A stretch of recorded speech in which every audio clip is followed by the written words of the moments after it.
Hey, good evening everyone, this is Lowman02. We're going to start a video recording of today's 100-card singleton excursion on the 14th of January 2017. We'll start off with the matches that we played today with Death and Taxes versus two opponents, so we had a bye during this. To start it off, to preface it, I'll go to the deck first. This is a deck you've seen fairly often. Let me go ahead and kill the sound on this. This is a deck you've seen fairly often out of me. We've played it 3 times in the 100-card single or the Chainsaw Massacre. Death and Taxes right here. So the main deck is still exactly the same. We haven't really modified it whatsoever. However, the board has been significantly modified. So the real reason we played this deck today is because we kind of figured we were going to be up against some red deck wins. We figured there was going to be 2 to 3. We figured there's going to be 3 players on it today. I actually kind of figured Michelle may be on it, Sensei may be on it. I knew we'd have 1 to 2, like one new player that would be on it, and then one player who's been there once or twice on it. It ended up being about half true. Sensei did not run his Boros build, and Michelle did not end up going red deck wins. So we significantly changed the board and the deck, kind of shying away from some of our control to mid-range cards to really focus in on the red deck wins matchup. But this deck tends to do pretty good against it regardless. We ended up being dead wrong, however, and the first match you'll see between us and Michelle Wong, we get battered quite horribly. So we're playing against Selesnya mid-range. Selesnya mid-range is one of those matchups that preys upon decks like Red Deck Wins and like White Weenie and Death and Taxes. The reason I say that is because it doesn't really do anything intrinsically unfair. It's just like maybe 2 to 3 octaves further along, you know, the scope towards mid-range, whereas we're a more aggressive deck. So because it doesn't do anything intrinsically unfair, and this one does, but like as you'll see it plays out, she really doesn't do anything unfair with it while we're playing her until it becomes too late. Our disruption package really doesn't work against that. So I mean, like, we're playing cards like, you know, Dryad Militant, Boros Elite, and they're okay, they're fine cards. But they're really not going to compare to like stuff like Throne the Last Troll or like Thrag Tusks. We really need to rely on our equipment to do that, you know. So we try to get some early aggression down. This isn't a hand we can toss back, especially in the dark. We don't know what she's on. We play out the Dryad, Forest Go. We're unhappy to see that because we can already tell it looks like she's probably a mono-colored or 2-colored deck. And right now we're thinking she's on mono-green Stompy, and that's not the best matchup for this deck. Especially if she's not on a ramp-heavy hand. If she was on a ramp-heavy hand with like a bunch of elves, I'd actually feel more comfortable because it would mean she has less threats in hand. And I have a Path to Exile, plus Mother of Runes. I see Reclamation Stage. It's a huge time beating. So the reason we play a card like Bone Splitter is because essentially it is a 2-power haste creature for 2 mana. That has the flexibility of essentially having Bestow on it.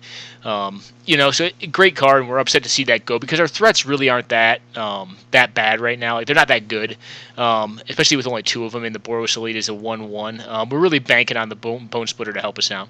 Additionally, we see a Path to Exile, which really puts us on our butts because we're really relying on Mother of Runes to get us through her larger creatures. We go ahead and Ghost Quarter. Honestly, we probably could have just Ghost Quartered ourselves and just taken lands out of the deck, because that's like the worst draw right now. I think we do land down a couple times during this match, just this match right here. We see a Tireless Tracker. We kill that thing. It's just, you know, it's better than what we're doing. And plus, it'll just get her into cards. I figure if she's playing that, she doesn't have a better 5-drop, so she's trying to get into cards. Then we see that, and we're like, well, we couldn't have Path to Exile that thing if we wanted to. We go ahead and Tech Edge our own Caracas. Kind of a weird play. We can't put that legend back into her hand because it's got hexproof. We see an Obstinate Baloth. These are the kind of cards I'm talking about. Like, these cards are just, they're fair cards, but there's not much we're going to do against it because she's not doing, I mean, if she was doing something unfair that we could disrupt, it'd be a lot better for us. When she's playing 4/4s for 4, it's going to beat us. Yeah, we take a beating from Siddhartha, or Sigarda, rather. And the game's pretty much over at this point. We get to tax once more. I think we hit a Gideon, and it really didn't matter what we hit. We were losing this one. Alright, so that's game. Second game is actually significantly longer, and we get closer on this one. Really, you'll see the power of Birthing Pod shine in this game. This is, again, is a tax game, except we force her to go on tax. We get out this imposing sovereign just to slow down any mana dorks, and then we hold here. We don't play any more lands. We end up playing out the Knight of the White Orchid. Reason being, we're losing value off of it this way, but what we want to do is pump it with our Thalia's Lieutenant. We think just making it bigger is going to have more value for us. Plus, if she doesn't play a land here, we'll be able to tax, and we're kind of hoping she doesn't. And she does, but it's a bounce land. That's very risky, but I mean, it's going to work well here against tax. I think the bounce lands are kind of, I don't know, intrinsically not the best. She's trying to play around tax, and she finally just gets it with a Reclamation Sage. We're like, darn. We didn't really need it, but I mean, what really a card like tax does. I mean, one, it ensures you're always going to hit your land drop, and two, it purifies your deck. It allows you to get better draws. So we have the Geddon, but the problem card right now is obviously the Wormcoil Engine. And kind of what our game plan has become is to use the Sen's Tactician to bolster our first strike threats so that we can kill the Wormcoil Engine in combat. Not the best plan, albeit, but it's what we got going. So we start pumping up the Thalia. I believe find equip. We find the Sword of Feast and Famine. We're going to use our tapper to tap down that Wormcoil Engine, and then hopefully get in there for a good swing off of Sword of Feast and Famine. And what we're really hoping for is to find land so that we can Armageddon on the backswing of Sword of Feast and Famine. So I mean, if you're familiar with Sword of Feast and Famine, it'll make her discard, and then it'll untap all of our lands, which means that we'll be able to use our mana yet again to cast Armageddon. We require all 5 to do this. Just to equip the sword. We put it on one of our lesser threats that we don't need to block the Wormcoil because we've lost our tapper. Go ahead and Armageddon after pumping the Thalia and pass it back. Now, if Birthing Pod had never hit the board, I think we have a chance here. It's not great, but we do have a chance here. I mean, I think, you got to give the Death and Taxes deck credit. Against this kind of start and against the cards that she's playing, it's actually holding its own decently well here. It's not in a winning position by any means, but it's actually holding back a Wormcoil Engine, a 7/8 Tarmogoyf, a Thrag Tusk, and a Restoration Angel. So then we see this. I think so. Later on, I found out that she has the Dark Depths combo. I think she should have gotten that here. I know she wants to bounce our Thalia just to get in there with the Wormcoil. But she actually can't win next turn because of the Sen's Tactician. Because Sen's Tactician has the Blaze of Glory clause on it, where and if you're not familiar with that card, it's an alpha card that allowed you to block as many creatures as you wanted to with one creature, and it gives it some large bolster to its stats. So you can see the 100-handed one, like hazy blocking image of our cards. We go ahead and take out the Primeval Titan, losing our Thalia's Lieutenant, but leaving our first striker in play. Yeah, we're in a lot of trouble here. I mean, obviously, we're just losing. We take the Wormcoil hit down to 8. Correction, 7. She pumps. We get to Brave the Elements, which is kind of funny at this point. I mean, one, it doesn't really help anyways because the Wormcoil is still there. But we probably could have delayed one more turn. So if we hadn't blocked with Sen's Tactician on the Wormcoil, we could have protected it with the Mother of Runes and had Mother of Runes jump in front of the Wormcoil. If we wanted to delay, because I think you could block a couple extra creatures. So we go ahead and oust. That thing would have been nice a while ago to get rid of that silly thing. I believe she heals herself up to 40 for some reason as opposed to damaging us. And this is lethal. This attack is just lethal. We're dead. So that was our first game. Unfortunately, we ran into a bye in the second round, which we just ended up playing some. You can see. Where's it at? Yeah, we played some cube matches. Actually, we were playing Death and Taxes and cube as well. Our last game for today's 100-card Chainsaw Massacre was against Total Hate. And this is the kind of matchup that this deck wants to be playing. So this deck wants to play against decks that require a lot to go right for him. So this is a greedy deck. And I'm sure if I said that to Total Hate, he would have to agree with it. I mean, it's a greedier deck. It requires a lot to go right for it. This deck preys on those kind of decks, and you'll see, we managed to get him pretty handily. Ismaru, yeah, whatever. It's just 2/2. We go ahead and burn off the Declaration in Stone. We figure if he's doing that with that card, because in my opinion, Phantasmal Image is very powerful, then we might as well just get it. We go ahead and cast out the Boros Reckoner, attack in for our 2. And I believe we see here is a Bring to Light, finding a Yeah, the Shardless Agent, which hits pretty much the best card it could in the 3 visits, allowing Total Hate to convert it into a Marine, and then getting it back. So we play our Hideaway land, our Windbrisk Heights. Go ahead and Swords to Plowshares, and then Alpha Strike in there, and put him down to 6. At this point, he plays out a Johnny. Because of the Boros Reckoner's ability to reverse damage or push damage back, he just taps it down. We go ahead and knock it out, and then we draw, obviously, one of the better cards in the deck. Well, there's two of them in the deck, but we draw our Ravages of War. And at this point, we leave him with just a Birthing Pod in play, and that's game. I mean, and yeah, there's really nothing that does it here. And then game 2, similar way we end the game. So we end this game using Dust Bowl, which we draw on our first draw step. Play out the Dryad Arbor, I believe, to start, just so we can get any sorceries that go to the graveyard. He plays out a Baleful Strix. We see a good target there for our Land and Relic Hoarder, or Land and Relic Warder. We'll go ahead and strike in. Plays a Farseek. He's short on green mana. Green mana is what makes these kind of decks go around. So I've got my eye on that Seaside Coast? Whatever that, or Seaside Citadel. Yeah, that card. We go ahead and play out our 2/2. We debowl his green land. And he's got a Tech Edge in hand, but he can't hit us with it this turn. And he has no green mana. And he's forced to pack it in. That's just game. So about a 5-minute round between myself and Total Hate. But I mean, that's kind of the matchup we expect to play. You know, that's why I kind of like this deck, is because a lot of folks enjoy playing these more diverse or chromatic decks that are very powerful, but they require a lot of time. They generally require a little more time and a lot more to go right for them in order to work. It's also very good against more of the unfair decks in the format, and it's very good against red deck wins. So I think it tends to be a very good meta choice if you think you're going to see a lot of red deck win in the open meta. We'll cover a couple games that we played with this deck.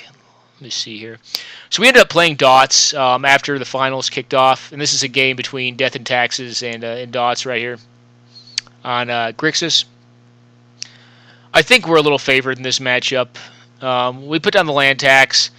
He wants to avoid having to pay, or us to get more lands. We're fine with that. We'll just play out cards like East Marus and let him sit there and not build up his mana base. He has to play into it because we have the superior threat at this point. We go ahead and draw our lands. And I believe, if I'm not mistaken, we leave up the... No, we don't. We play out the Boros Elite and then path this thing and force him to hit our East Maru. He goes ahead and burns off our dog. Plays down a Thing in the Ice, which is fine. We just Declaration and Stone it. If he wants to spend his mana cracking clues, we'll just spend our mana beating him up. We play out the Smuggler's Copter. We figure there's no chance in heck he's going to block with his Bob. He needs it to draw cards for him right now. But eventually it's going to kill him, is kind of what our thinking is. He attacks, does 2 to us. We go ahead and land tax here. Again, we pitch a lot of lands this game. And I believe this turn, we end up playing out the Flicker Wisp and get rid of the Clue. Because he's starting to get to a point where the mana is going to be more available for him. We tap down our non-flyer, Alpha Strike in there. And this is an awesome combo, guys. If you play if you play White Weenie or Death and Taxes and you play Smuggler's Copter, you should probably be playing Land Tax. Because Smuggler's Copter essentially turns lands off of Land Tax into real cards. In this case, it did not. It got me on the plains, but I mean, it's one less out of the deck, or it's one less in the deck. So we draw Champ, play out Champ, play out the Thalia's Lieutenant, and then leave 1 mana flat, just 1 mana open. Tap our Lieutenant, attack in for 5.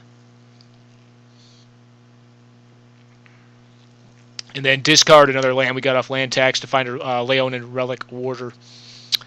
Get attacked for 2 off Bob. We don't block. We want Bob to stay in play. Bob's actually doing more work for us than it is for him, I think, at this point in the game.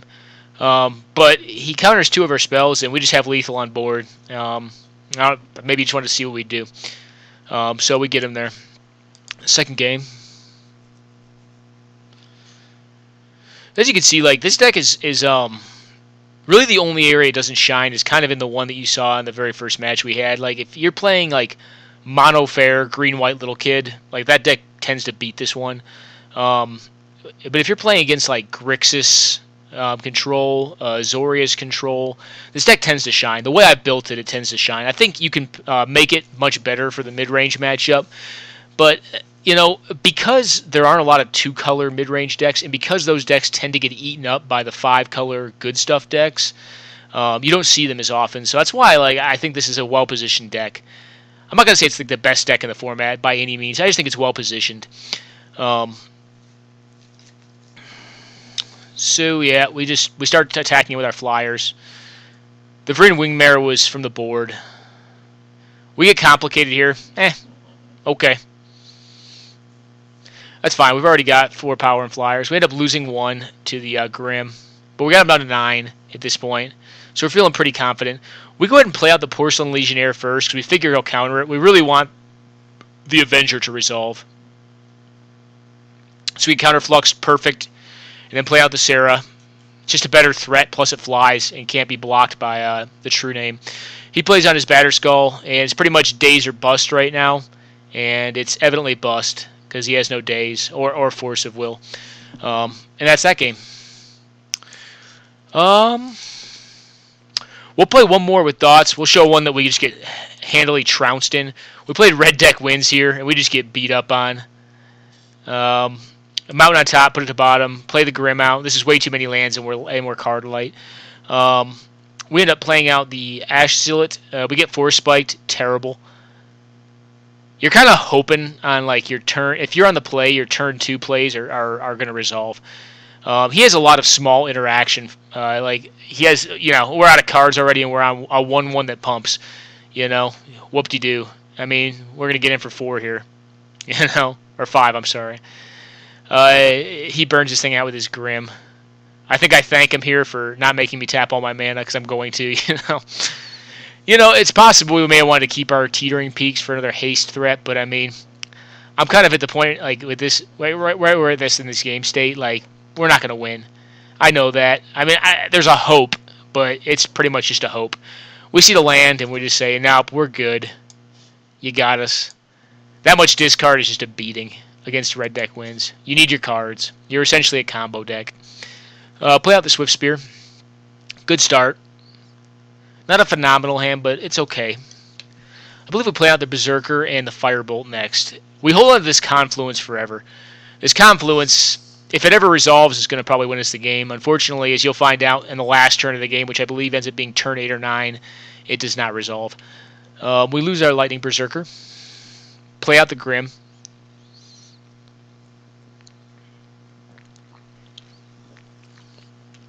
This is why I really like Dot's deck. It's he's built a very, very efficient deck.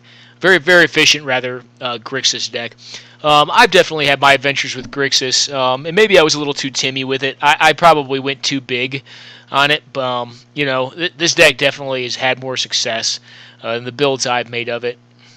I think when you start playing like a Zoria's control, you can have a little bit more leeway due to life gain, and due to the raw card advantage of the Wraths that are available, the board control cards that are available in it, to go a little bigger. But I think with Grixis, you need to be pretty low to the ground. I think he's kind of shown me that objectively.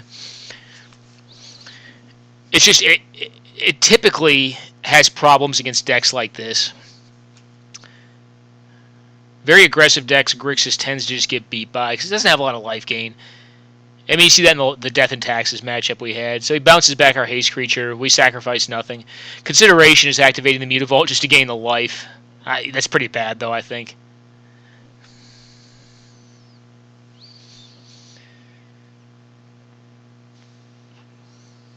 So we play out the Swift Spear. He spell snares the Hellspark Elemental. We play out the Elemental, activate the Mutavault, get our Monastery Swift Spear, I believe, burned out. Oh, wait, no. I think he was thinking he could counter this. You can't counter on Earth. That's one cool thing about Unearth is it cannot be countered. I probably should have attacked there with the Monastery Swift. Oh, wait, no, I can't. I'm dead. If I do, I'm dead, and he's not. I'd have Fire Blast because if he activates the Wandering Fumarole, which makes that play kind of odd. Yeah, I guess it is what it is. So we end up casting this here. It will be the win, but he's got it. He's got Negate, and we lose. So that was the trouncing that Dots gave us with his Grixis build. Those are some cube matches. So we played Bandit Keith actually just a little while ago. Newer player. He's on a red deck wins variant. So we go with our elves build. And this is a fine keep. If we have our creatures removed, we're in a lot of trouble. But I mean, the keep's fine. We go ahead and get the Rofalos down plus the Candelabra of Tanos. And he's beating us up pretty good. So we get an Alurin. I don't think we can realistically cast that without significant risk associated with his cards. This is not a card I've ever seen main, and I'm lamenting that he hasn't main because it just utterly beats me in place right here. So, Electrica comes out. Every single creature I have, I am depending on to make the mana to get Primeval Titan into play. And actually, once I get the Primeval Titan into play, we'll put Gaia's Cradle plus Deserted Temple in play. Use the Candelabra of Tanos to untap them. Make tons of mana.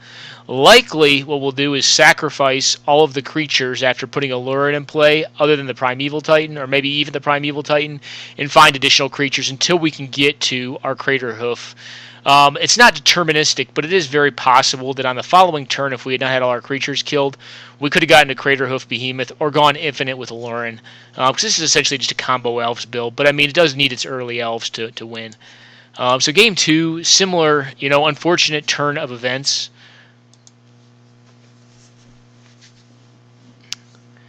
So a lot slower, but it's all right. We play out the priest. We're gonna have and it gets gut shot, and I'm like, wow, gut shot is aggressive. I don't know if it's right, but it's good here. It's very good here. It takes us one mana, so we can't get the Elvish Archdruid into play, which is definitely a shame.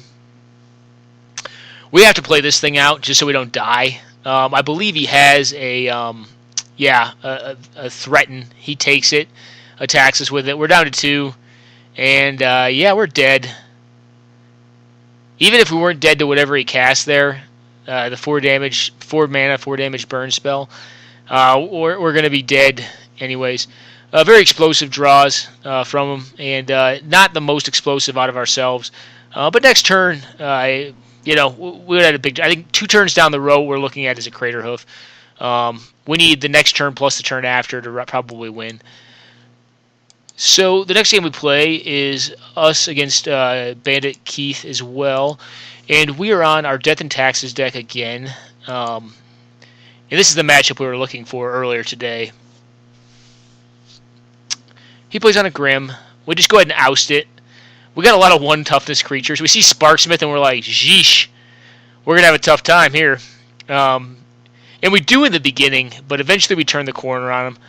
We'll go ahead and sack that out. Find a Brimaz, which is something we needed to find. He casts a Goblin out. We know we're probably going to get Sparksmithed here. We do. We go ahead and tap down his Goblin. Force him to use his Grim Lavamancer. It reduces his ability to, if he wanted to, for some odd reason, leave it up. Goblin Grenades are Brimaz I'm fine with. It's 2 for 1 for our Brimaz.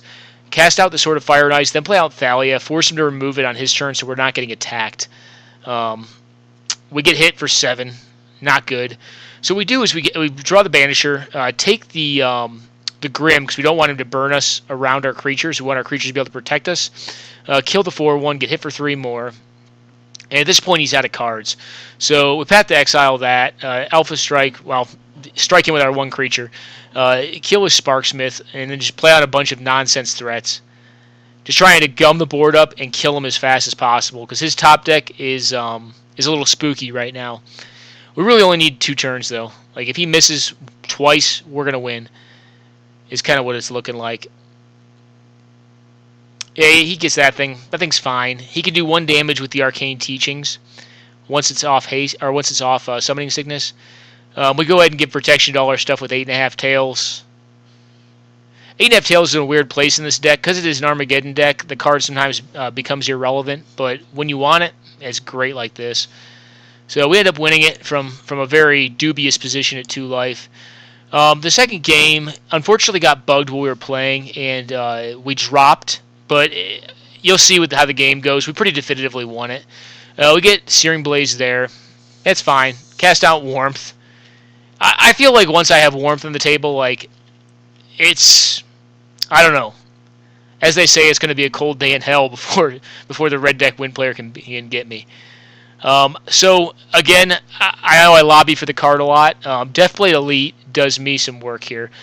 Um, yeah, we end up getting the sharpshooter. He probably should have shot the Deathblade. Maybe not. Maybe he figures he can just block it, you know. But we have the Leon and Relic Order. I guess it's hidden information. But I mean, if we do destroy it, it just means that his card is going to get thrown in the trash pile. He plays that thing. We go ahead and strike in there, force him to block it. We just trade. The Deathblade's not that important to me. It's gotten 2 cards out of him already for itself. This point we're feeling pretty good. So we get our Windbrisk Kites, end up finding Core Firewalker on it. We're like, all right, well, if he doesn't get all my creatures and that thing ever resolves, we're just going to win. So he plays a Goblin War Chief, and I'm kind of thinking he has like Burn or something in hand, but I really need to get the Core Firewalker on the table. Like, I feel like if I get that thing on the table, like, he just cannot win. That's 3 life every time he casts a red spell. Plus, it just gets through all of his stuff. So he plays on a Bonded Construct, and I'm like, darn, that stinks, because, like, I got to attack into it. So I know I'm going to lose my Selfless Spirit to keep the Core Firewalker alive.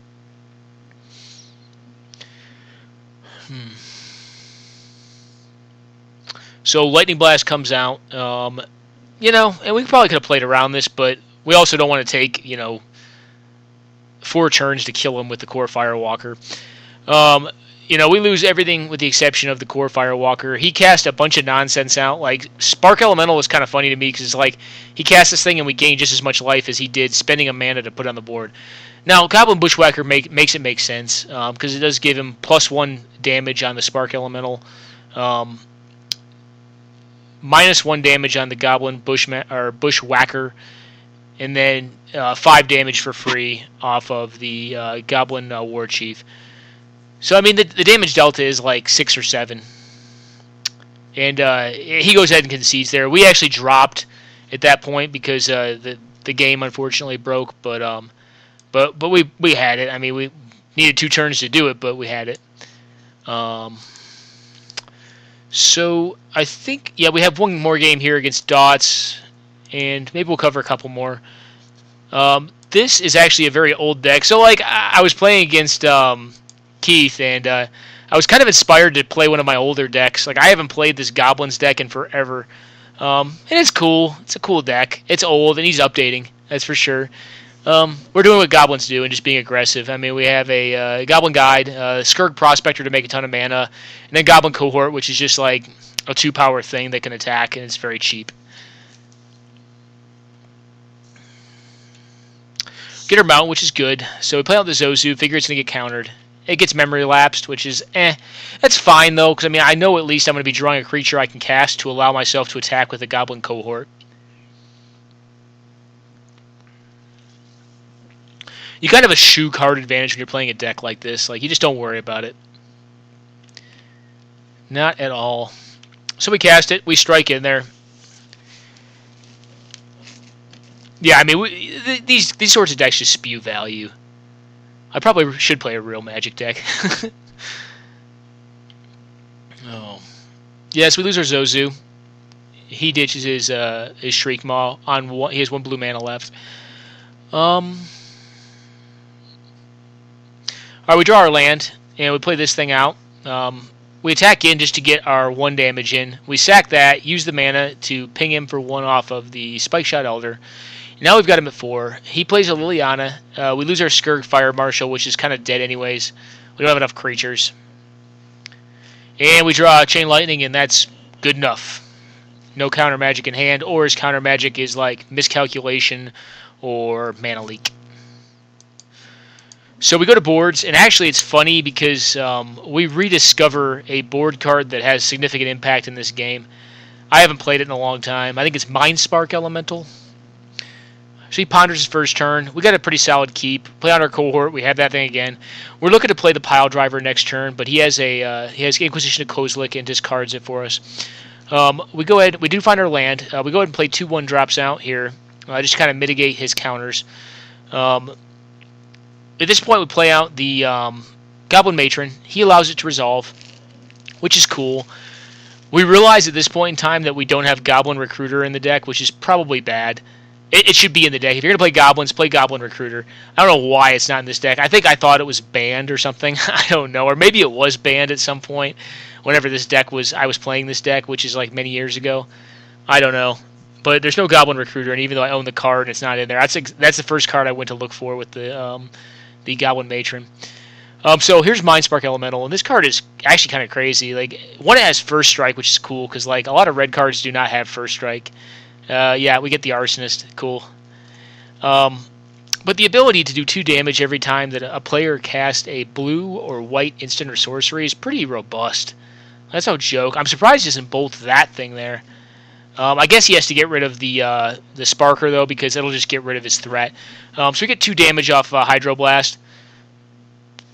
I think Goblin Chieftain is the right play there, because the Rabble Master is a better comeback from behind card. It does more in and of itself than the Chieftain does. So if we get like a Whip Flared or something like that and we lose all our threats, the Rabble Master is a much better card to play onto an open board than the Goblin Chieftain, so we save it. But really, I mean, it's game over. Evidently, he had to cast a blue instant or sorcery, and he couldn't do it and still stay alive because this thing does 2 damage to him. So that deck actually did pretty well there, and I think high permanent count aggressive decks tend to do well against decks like Grixis because they're point removal packages. We'll do 2 more games. So we'll do some that we played the day before the event. Unfortunately, Sugar Daddy couldn't make it to the event. I think he had a family engagement or something. He's on a Bant, I believe, Heroic/Enchantress deck. So we're on Death and Taxes. We're kind of shaking the cobwebs off and just playing the deck right before the event starts. We see an Eidolon of Countless Battles. That's interesting. I don't know if it's good, but it's interesting. It's certainly not good on this board right now. I believe he cast an Unflinching Courage on it, and we just Path to Exile. We leave our mana up because we're kind of like, you know, if he plays a Diplomatic Immunity or something silly on this thing, you know, we can't do anything about it. Like, that's going to be bad. So we don't pump the student. Figure on the following turn we can pump the student and still play out the Quarter Paladin, and our mana efficiency is not broken. He shuts it down after that. Okie doke, great keep. I believe we play Mother out for turn 1. Yep. Although Soldier of the Pantheon's defendable as well, because it blocks the Slippery Bogle all day because of its protection from multicolor. And actually, it's funny. Like, a lot of people think Soldier of the Pantheon is just a Savannah Lions. Actually, the protection from multicolored becomes of relevance a lot more times than you suspect. It does in this game. As you can see, the Bogle can't block it. Sigarda cannot block it. The only card he has that can block it is Selfless Spirit. He attacks in with the Selfless Spirit, which we tend to be fine with. I believe we end up playing on our sword here. I think we attack in, get our 2, get our Humble 2, and then play the sword out. With the mind to attach the sword to the Soldier of the Pantheon and force him to lead back his Selfless Servant. Again, Figure of Destiny, multicolored card, can't block the Soldier of the Pantheon. Not to mention we do have the Mother of Runes at this point in time as well. I think what we do is we strike in there, give it protection from white so we cannot block it, and then zap it. We actually misplayed this. We probably should have zapped his Figure of Destiny. Well, realistically, we could only zap that card, the Figure of Destiny, or him, but we lose our card here. But we're alright with it. Like, it's really not part of our plan to be outdrawing him, and we've kind of actually got this game won, which is funny to me because you wouldn't think on these like little 2-1s and 1-1s we'd be winning. But I think we are. And he untaps that. We make it indestructible and say, hey, fine, dude. We zap the Figure of Destiny, untap the Soldier of the Pantheon, and he packs it in because it's too fast. This next game, I believe we actually are playing the deck we intended on playing today that we eschewed for Death and Taxes. This is a bug mid-range deck. No, I'm sorry. This is never mind. Something completely different. This is actually Azorius Control. Just Azorius Control. It's a combo deck. Wins with Helm of Obedience and Rip. So as you can see, he has like all the hexproof guys, and then like Argothian and Enchantress effects. We go ahead and just say, hey, we don't want to get caught in this nonsense. Let's just get rid of it. We Toxic Deluge it so he doesn't draw a million cards. We end up failing to find land here for a little bit, which stinks, as he's going up, but he's not doing anything either. We go ahead and play this out. We leave a land on top. He goes ahead. Shurg is very aggressive about strip mining or wastelanding people. He doesn't generally wait. I don't know if that's good or bad. I'm just saying it's just generally he uses it right away.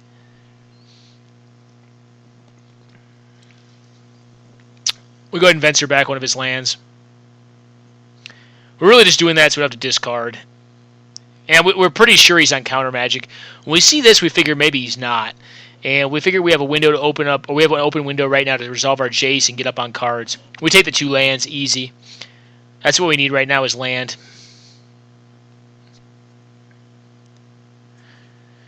Find a tech edge. We're going to leave that around because, I mean, that Sarah's Sanctum is quite a scary card. It can do some silly things. We just start pumping the Jace. He plays a Rattle Chains. We just Swords to Plowshares that thing. We want our Jace to keep on going up. So we're thinking in our head is if we keep on pumping Jace, eventually we'll be able to -8 him and grab anything out of his deck, plus grab 1/2 of our combo. Likely the Helm of Obedience, because Muddle the Mixture, because of Transmute, is able to turn into Rip. If I use Jace as a free way of casting our 4 mana Helm of Obedience, you know, I can do all of that in 1 turn. So I'm pumping him up. I'm not drawing cards anymore. Plus, my cards are great. I don't really need them. I don't really need more. I just, just need to sit back, pump up that Jace, and eventually get to the Helm of Obedience, rather. This game, I believe we actually get the combo online.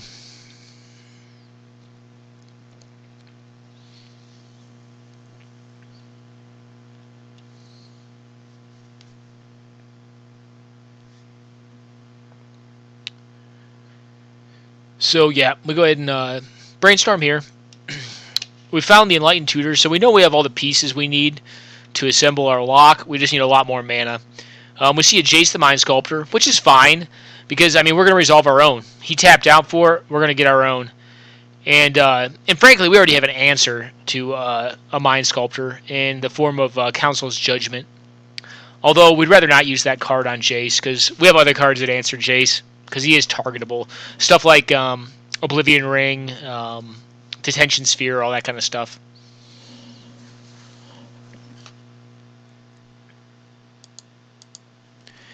So he plays out one of his he plays out a bunch of like non-targetable cards, Hexproof, Shroud, and we're a deck of a million Wraths, so we just do what we do and continually wrath him to get rid of his stuff. We'll cast out the Oblivion Ring, get rid of his Jace, stop his nonsense with the Toxic Deluge. He plays out a Thrun. We go ahead and Council's Judgment this, I believe. Or do we? No, we can't win this turn. We're like 1 mana short from winning this turn. But I believe we set it up this next turn. So we go ahead and condescend this with expectation that the following turn we'll Enlighten Tutor to find our Rip and then win the game. So yeah, we get our land, find the Rip with the Enlightened Tutor, cast out the Helm, play the Rip, and then the plan is to activate Helm for 1, because 1 card cannot even possibly go into the graveyard. It'll continue to try to pull cards out of the bottom of his deck until his deck is completely milled. So that's game. Let's see if we have some more. We got a couple more here we'll play out with myself and Dots. It's a longer session. We're kind of just hitting up a bunch of random matches we played recently. This is against Death and Taxes on Grixis control or Grixis midrange. He portents himself, putting cards on top. He did not shuffle, if I remember correctly. Play out the Kithion, play out the Steel Shaper's Gift. I believe we get the Bone Splitter. Well, it's the only target left. I think, honestly, in this situation, you actually do want to get Bone Splitter anyways. It's just fast. The swords are not fast. They're turn 5 plays. And I rarely expect that the swords are going to resolve against him. He counters this. That's fine. He actually has to cast it, which stinks for him because he doesn't get to cycle it. He burns off our Weathered Wayfarer. And we get a pretty good pull there in Sarah Avenger. I believe we attempt to cast it down here. And it resolves, and we're pretty happy about that. And he packs it in. It's just too much. Too much all at once. Game 2. Believe we lose. Yeah, this is greedy. I know it is, but if I hit one land, I feel like I can just win. And, you know, we do get lucky and hit one. He burns off our Dryad. We play out our Kytheon with a Caracas for backup. He Inquisitions and gets our Knight, which stinks, so we're not going to get that next land. We'll go ahead and attack in. I believe we just play the Soldier of the Pantheon so we can leave up the Caracas to return the Kytheon. We know we're not going to get another land now because he memory lapsed our 1-drop. I believe he goes ahead and excludes this. That stinks because he's getting a card off of it. It's definitely card advantage.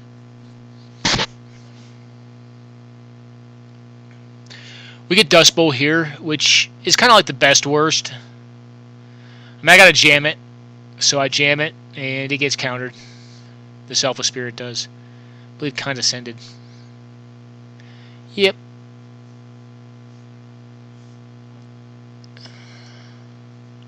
So we see a Jace the Mind Sculptor. He bounces our Kytheon. And that's pretty much game. I think, honestly, in retrospect, I almost had to play out the Imposing Sovereign as well there. Yeah, I think that was a misplay on my part. I should have played out the Imposing Sovereign as well. I mean, he may have countered it, but I think we need to play to win there. We get terminated. Get another land, which is cool. Unfortunately, the double white symbols in our casting cost is definitely hurting us right now.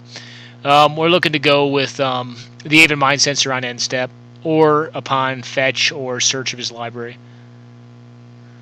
We get counterspelled. Play out the Kytheon. Play out the Flicker Wisp. Flickering is Jace to put it back down to 3 counters. So it's more in range of us killing it with our attackers. See a Thing in the Ice, and then a Virtuous Ruin, which is pretty funny. We're dead. And he's got something for this too. He knew about this card, so I figure he has it. And actually, I put him on exactly Spell Pierce when I did it. I was like, I have Spell Pierce, and he has it. We die, or we lose that card. That's pretty much the game. We Dust Bowl him once for lulz, I guess. And I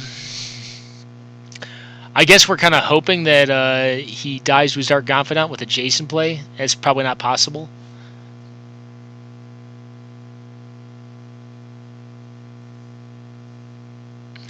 Yeah, we're in trouble. I mean, we really don't have much better to do because, I mean, that Grim Lavamancer just beats us. We're dead at this point. We pack it in. I believe we get him game 3, though. So this is a Mox Diamond game. Now we play out the London Arbiter. He's got the Bolt, which stinks.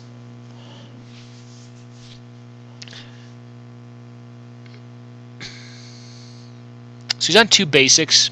It's kind of interesting. We go ahead and start Rashad importing him.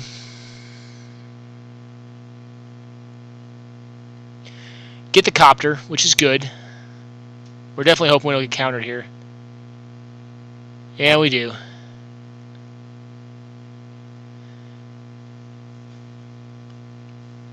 So we go ahead and attack. We're kind of hoping he'll like burn this thing off, and we can play our Aven Mind Sensor.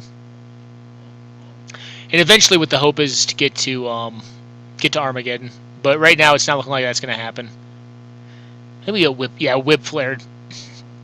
Such a beating.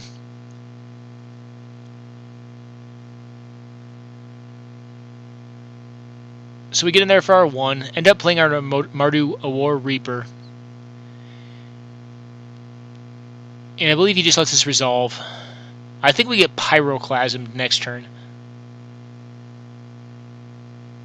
Yeah. Then he plays a Bob. And I kind of see my opening here. Like, I don't know if I like the Bob play. I guess he has to. He's just swinging for the fences. We have this thing, which is awesome because, like, he can't kill it. Like, it's just going to do 3 damage. But if he kills it, I have, like, 6 or 7, like, 6 1/1 flyers. Play out the sword, figuring he's going to counter it. I think he does. Yeah, he counterfluxes it. And then he draws this guy right here, Tombstalker. And the game ends. So, I don't know. I mean, I don't know if he was favored to win it or not from this point. It's definitely tough. With a Bob in play, I have a Vigilance 3-2 that if anything happens to it other than it getting exiled, I'm going to get like 6 1/1s, 6 flying 1/1s. So, I don't know. I mean, he goes -3s at 5 before. Like, it's close. It's a close game. I think this is definitely high variance. I don't think he should have drawn this, but I mean, you put the card in the deck, and you know, then you can draw it. I mean, it's funny because some people in Vintage used to play this card, Dark Confidant, with Blightsteel Colossus in their deck, and every once in a while, well, you know, you draw the Blightsteel Colossus and you lose the game, even though the rest of the deck has a converted mana cost of like 0.5. Okay, so that was that game, and then we got another one here. This is like a beating on our part.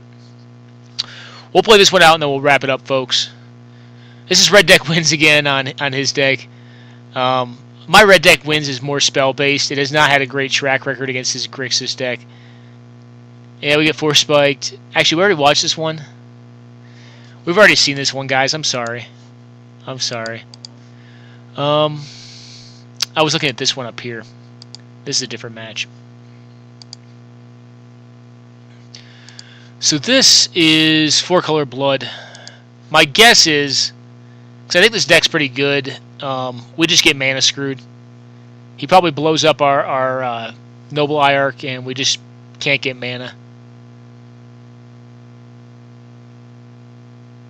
So we go ahead and play out the Bob, attack in for our 1. Kind of hoping the Bob sticks because we need lands badly. And we draw our cards. I believe we hit nothing.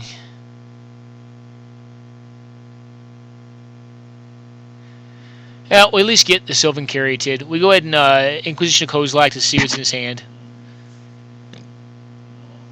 He evidently does not want us to see his hand. Or he has something very important in his hand. Maybe it was that.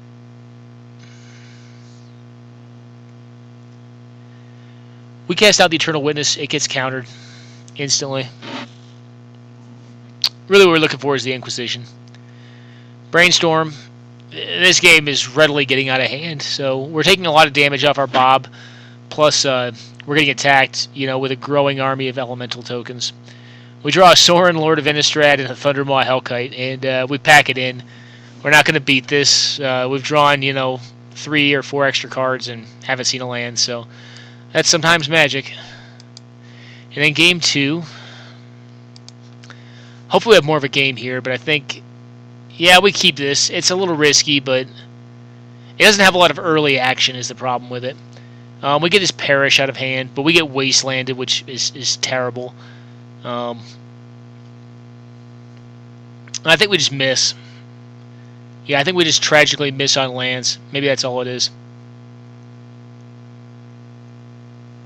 Oh yeah, we know we're losing at this point. I think we missed this turn, and I guess we're going to be troopers about it and play it out.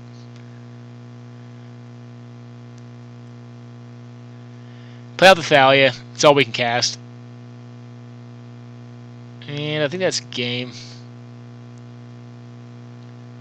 Yeah. I mean, this gets countered, and then we probably concede. Yeah, hard cast Force of Will. And activation of, I don't know, just burn off. So that was that game.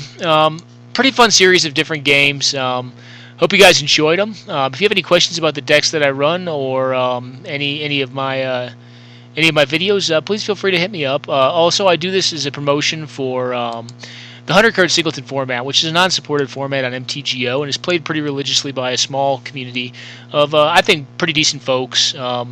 that still maintain a banned and unbanned list for it. And if you're interested, the event is called the Chainsaw Massacre. I say again, the 100-card singleton event that I'm playing these folks in right here, or in this video, is called the Chainsaw Massacre. You can find more information on it on gatherling.com. I say again, gatherling.com.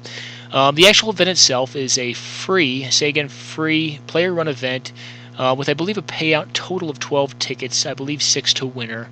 It's generally about 10 to 12 folks playing, but as it gets bigger, maybe we'll be able to talk the sponsor into more. I don't know. But definitely a very fun event, very cool folks, very awesome format, very build intensive. In a lot of ways, some people say it's Commander without the Commander. It's a very different game than Commander. It's a lot, there's a lot less room for cards that are only good with like a Commander card or a card that you can cast at any given point in time. Cards just in and of themselves need to be good. They need to be, just solid cards. Very fun format. I hope you guys enjoyed the videos, and if this is something that interests you, please go on to gatherling.com and check it out, or feel free to free message any of the folks that you've seen me be playing in the matches we just shown you, and I'm sure they'll feel free to help, or they'll be happy to help you as well. Okay, have a great night, and enjoy the video.